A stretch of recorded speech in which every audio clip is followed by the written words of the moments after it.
Addicts, welcome to the Fantasy Addiction Network. In this video, we are taking a look at the top 10 tight ends for PPR leagues in 2020, breaking down each guy here, going over them pretty quickly. If you guys want deeper analysis or more insight on each of these players, hit that link in the description. We'll have our link to our player outlook video, but not going to waste too much time in this one. This list is pretty easy, at least once we get close to the top of the list, but the back end is where things get really different this year.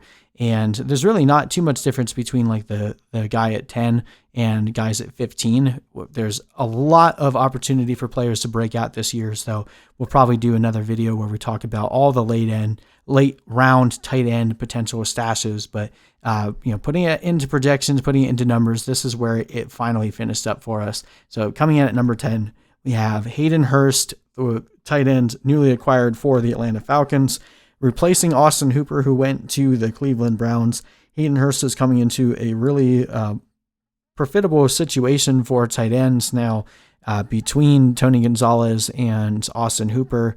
There wasn't as much production from the tight ends with Matt Ryan as some people may have been led to believe, but Hayden HURST is making a lot of head-turning plays in camp right now and is really showing out.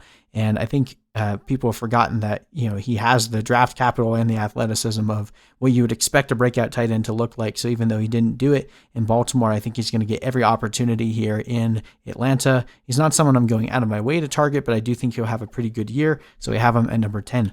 At number 9, we have Hunter Henry, a guy that is honestly being forgotten about in a lot of fantasy circles and has seen his ADP drop quite a bit. Might rise back up over the course of the weekend with Mike Williams potentially missing 4 to 6 games to start the season. There really aren't that many receiving options in LA outside of Keenan Allen, Hunter Henry, and Austin Eckler. So Hunter Henry could become a very good tight end to start the season by volume alone. Might be someone you can target late and then flip for someone else later in a trade. But Hunter Henry, we have him coming in at number 9, but could very easily jump into the top 5 if he gets the volume. We're not expecting this to be a heavy pass volume team, but again, concentration of targets alone will end up winning out in the end, and Hunter Henry could end up being a pretty valuable tight end going pretty late right now.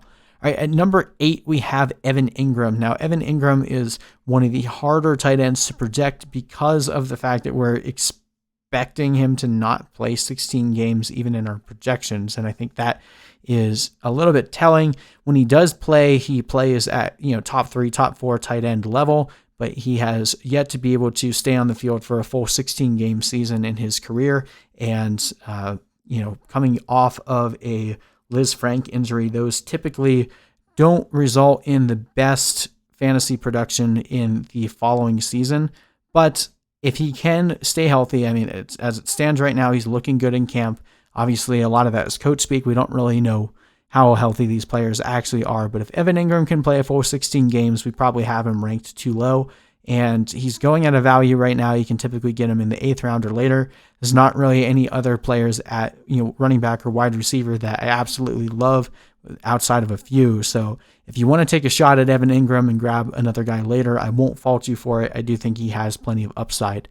All right, at number 7, we have Tyler HIGBEE, a similar story, just a different reasoning for why. Going around Evan Engram in drafts right now, finished with the best 5-game stretch of any tight end in NFL history for fantasy. Some of the arguments against him are the fact that he didn't really do much prior to that 5-game stretch, and Gerald Everett was hurt. This team switched their philosophy to go from more 3 wide receiver to 2 wide receiver, 2 tight end sets, but it worked. It definitely worked as the season went on. The Rams offense looked much more comfortable. Jared Goff was actually able to play, looked more like himself back from the 2018 season, and they have done nothing to improve the offensive line here, so I don't see why we would expect them to go back to more 3 wide receiver sets until they actually improve this offensive line.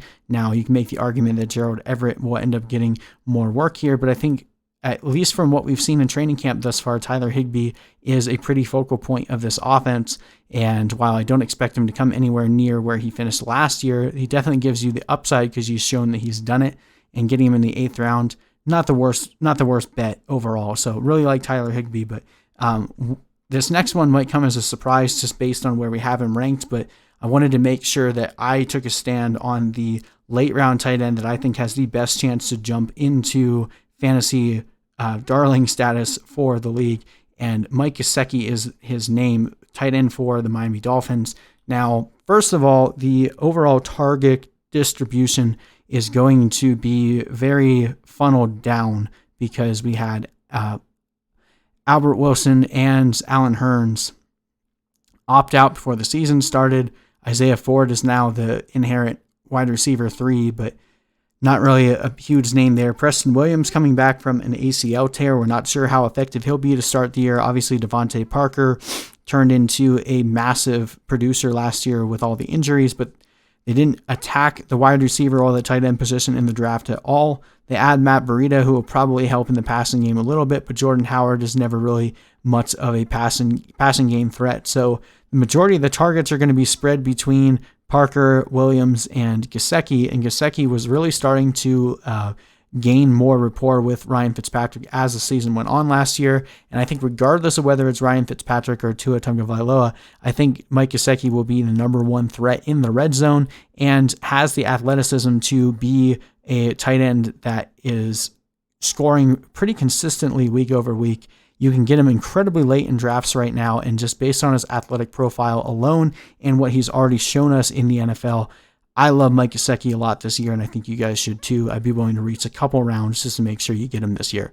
All right, and this is where it starts to get a little bit more chalky, but at number 5, we have Darren Waller. I think that Darren Waller right now is a little bit of a trap at his ADP. Last year, he saw the majority of his production when Tyrell Williams was hurt. Hunter Renfrow missed a few games. Foster Moreau was hurt. There really were no other receiving options there for the Raiders. Now, while I expect their passing game to see an uptick in volume a little bit, adding Henry Ruggs, adding Bryan Edwards, bringing in Jason Witten, having a healthy Foster Moreau and Hunter Renfrow back, I think it's a little bit foolish to expect Darren Waller to have a similar target share.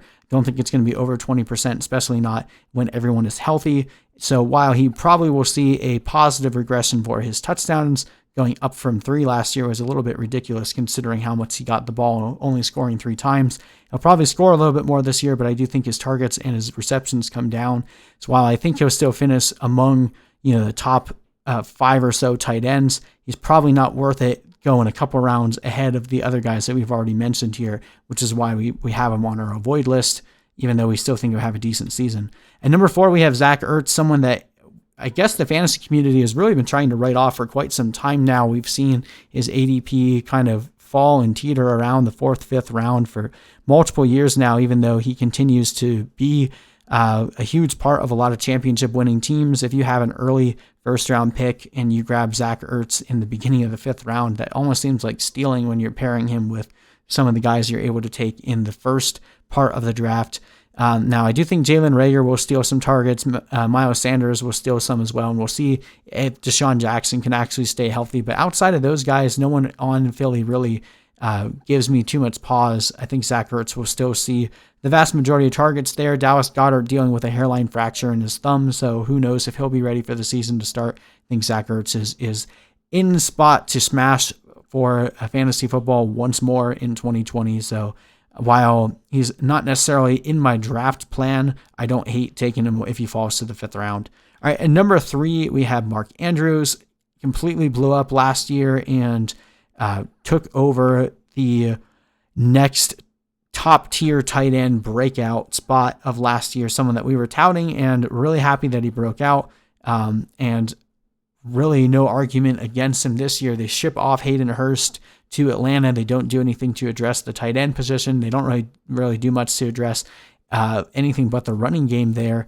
And, we're expecting Hollywood Brown to take a step forward, but I don't think he's ever going to be a massive touch volume guy. So Mark Andrews, if he can stay healthy, I think definitely has the potential to jump and be right up there with George Kittle and Travis Kelce in the elite tier.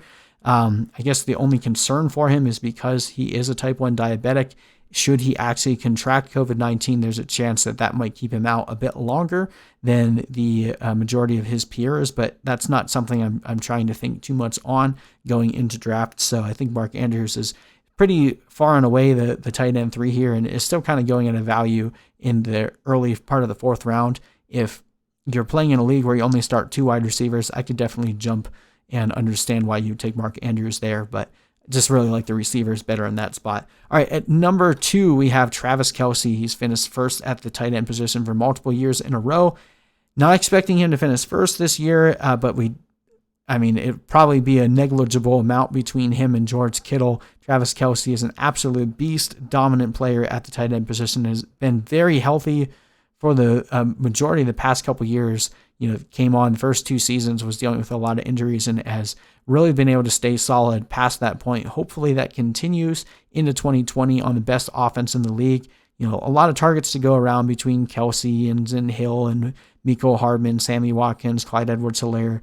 But Travis KELCE always finds a way to get his, and I don't think that's changing anytime soon. But of course, we have number 1, George Kittle, who was tied for fantasy points per game with Travis KELCE last year, but did miss a few games due to injury. Coming into a season where it seems like every single player in the 49ers pass offense is getting hurt with hamstring or foot injuries. Deebo Samuel might be sidelined for some weeks. Brandon Ayuk dealing with a hamstring. We saw Jalen Hurd go down with a season-ending injury. So the receiving options are dropping like flies, whereas George Kittle is just sitting there ready to mop up a massive amount of targets. This could be a very similar situation to 2 years ago when Mark Ingram was suspended for the first part of the year, and we knew Alvin Kamara was going to completely eat, and he was the number 1 running back in the league by far. So George Kittle, those first couple weeks could be like head and shoulders above every other tight end. And at that point, you might be able to flip him and still get like a Mark Andrews, Travis KELCE plus something else. I don't think he finishes the season on the same tear that he starts with, but I think that boost will give him enough to have him finish as the number 1 overall tight end. Absolutely love George Kittle this year, and I think is worth a late second-round pick.